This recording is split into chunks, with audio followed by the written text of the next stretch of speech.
방송인 박나래 씨가 예능 프로그램에서 지인들에게 대접한 음식들이 매니저들의 도움으로 준비됐다는 주장이 제기됐습니다. 22일 유튜브 채널 연애 뒤통령 이진호는 박 씨의 전 매니저들 주장을 인용해 이른바 나래바가 열릴 때마다 매니저들이 수산시장 장보기와 식재료 구매, 조명 세팅, 음식 준비와 서빙, 설거지와 쓰레기 정리까지 대부분의 실무를 담당했다고 전했습니다. 이날 이진호는 박나래 매니저들은 나래바가 열리는 날에 무척이나 바빴다고 한다라며 수산시장에도 가야 되고 초대된 연예인들의 특성에 따라 조명을 바꿔주고 정하는 음식 품목에 따라 과천을 가거나 심지어 강원도까지 가서 픽업을 하기도 했다라고 말했습니다. 또 박 씨가 출연 중인 MBC 예능나 혼자 산다에 등장한 도시락과 명절 음식, 김장 장면 등 역시 매니저들이 보조하거나 직접 준비했다는 주장도 나왔습니다. 특히 이진호는 나혼산 방송에서 코쿤에게 도시락을 주는 장면만 나오고 만드는 장면은 안 나왔는데 매니저들이 코쿤에 도시락을 만들었다고 한다라며 매니저들의 입장을 대변했습니다.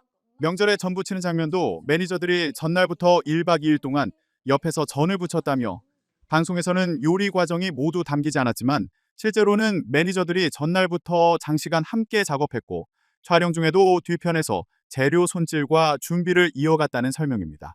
전 매니저들은 이 같은 업무 과정에서 발렛비나 시장 심부름 등 현금으로 지출한 비용이 제대로 정산되지 않았고 급여 역시 지급일 이후 하루 이틀씩 지연되는 일이 반복됐다고 주장했습니다. 이진호 씨는 박 씨가 고가의 자택을 보유한 자산가임에도 이러한 문제가 발생했다며 매니저들이 장기간 누적된 스트레스와 금전 문제로 결국 문제 제기에 나선 것이라는 입장을 전했습니다. 전 매니저들은 박나래를 상대로 사적 괴롭힘, 대리 처방 등 개인 심부름, 진행비 정산 불이행, 폭언 및 언행 횡포 등을 주장하고 있으며 경찰에는 특수상해, 허위사실 적시 명예훼손, 정보통신망법 위반 혐의로 고소장을 제출한 상태입니다. 박나래 역시 전 매니저들을 공갈 미수 혐의로 맞고소하며 법적 공방을 이어가고 있습니다. 이런 상황에서 전 매니저들이 요구한 것으로 알려진 금액이 전 매출의 10% 수준, 약 5억 원대라는 점이 알려지자 온라인에서는 5억 아끼려다 50억 담보 잡히는 꼴 아니냐, 맞불 노타판, 더 키운 셈이라는 반응까지 나오고 있습니다. 방송인 박나래 씨가 이른바 갑질 논란 등을 제기한 전 매니저들을 공갈미수 혐의에 이어 횡령 혐의로 추가 고소했습니다. 서울 용산경찰서는 지난 20일 박 씨 측으로부터 전 매니저 2명에 대한 업무상 횡령 혐의 고소장을 접수했다고 밝혔습니다. 앞서 박 씨 측은 전 매니저들이 개인 법인을 설립해 해당 법인으로 일부 자금이 빠져나간 정황을 확인했다는 입장을 밝혔습니다. 이번 추가 고소로 박나래와 전 매니저들 사이의 고소전은 더욱 격화되는 양상입니다.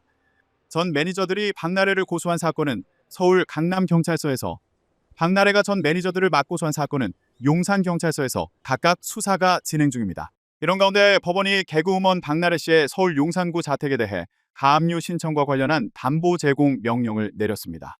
담보 제공 명령은 가압류 신청인 측이 상대방 피해를 대비해 일정 규모의 담보를 우선 지급하는 조치입니다. 전 매니저들 측이 담보액을 납부할 경우 법원은 약 1억 원대 가압류를 인용하는 절차를 진행할 전망입니다. 전 매니저들은 직장 내 괴롭힘과 폭언, 대리 처방, 비용 미정산 등을 주장하며 가압류를 신청했으나 박 씨 측은 공갈과 횡령 혐의로 맞고소한 상태입니다. 전 매니저들이 가압류를 신청한 이달 3일 박 씨 자택에 소속사를 채권자로 한 근저당권이 설정된 사실이 뒤늦게 확인되며 가압류 대비 또는 향후 위약금 손해배상 청구 가능성을 염두에 둔 조치라는 해석이 나오고 있습니다. 이른바 주사이모 박나래 게이트의 여파가 확산되는 가운데 방송인 전현무의 차량 내 링거 장면과 관련해 경찰이 사실관계 확인에 나섰습니다. 23일 스포츠 경향 단독 보도에 따르면 서울 강남경찰서는 전현무에게 차량 안에서 정맥 수액을 투여한 의료 행위가 적법했는지 여부를 확인해달라는 고발장을 접수하고 수사팀을 배정해 수사에 나선 것으로 확인됐습니다. 고발장은 2019년 MBC 방송 연예대상 당시 기안84가 수상소감에서 박나래와 전현무의 링거 투여 사실을 언급한 발언을 근거로 해당 내용이 방송에 나온 차량 내 정맥 수액 장면과 관련되는지 여부를 포함한 관련이 있는지 사실관계를 확인해달라는 취지입니다. 또 이른바 주사이모로 불리는 인물의 SNS 팔로잉 목록에 전현무의 이름이 포함되어 있다는 의혹도 제기되며 객관적 자료를 통한 사실 확인이 필요하다는 주장도 담겼습니다. 고발인 측은 진료기록부에는 주소, 성명, 연락처, 주민등록번호 등 인적 사항 및 주사 투약 처치 등 치료 내용과 진료 일시가 기재되는 구조이고 진료기록부의 보존기간은 10년으로 정해져 있다며 만일 전현무의 해명과 같이 적법한 의료 행위였던 것으로 객관적 확인이 된다면 당사자 보호와 여론의 안정에 기여할 것이라고 했습니다. 논란은 전현무가 2016년 MBC 예능나 혼자 산다에 출연해 이동 중 차량 안에서 링거를 맞는 장면이 최근 재조명되면서 불거졌습니다. 의료인이 정당한 사유 없이 의료기관 외 장소에서 링거를 놓았다면 의료법 위반에 해당할 수 있으며 비의료인이 영리 목적으로 의료 행위를 했을 경우에는 중범죄로 처벌될 수 있다는 지적도 나옵니다. 이에 대해 전현무 소속사 SMCNC는 당시 병원에서 의사의 진료와 처방을 받아 치료를 받았고 촬영 일정상 부득이하게 이동 중 처치 마무리 장면 일부만 방송에 노출됐다고 해명했습니다.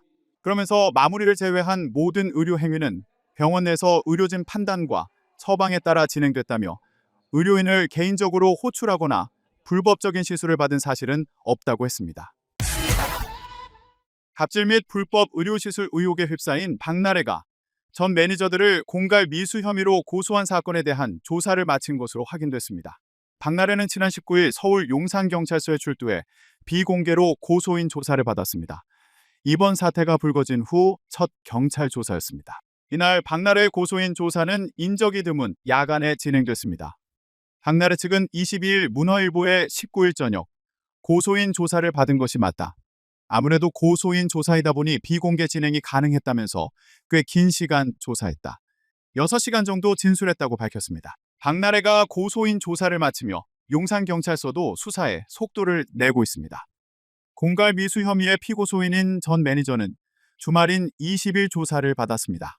강남경찰서가 담당하고 있는 박나래의 특수상해 명예훼손 정보통신망법 위반 혐의를 비롯해 이면택 전 대한의사협회 회장이 박나래와 주사이모 A씨를 고발한 사건에 대한 박나래의 피고소인 조사는 아직 진행되지 않았습니다.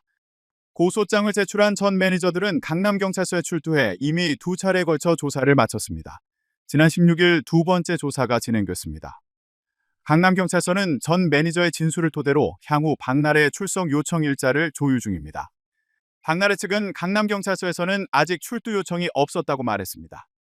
한편 박나래는 지난 20일 서울 용산경찰서에 전 매니저 A씨와 B씨를 상대로 특정 경제범죄 가중처벌 등에 관한 법률 위반 혐의로 고소장을 제출했습니다.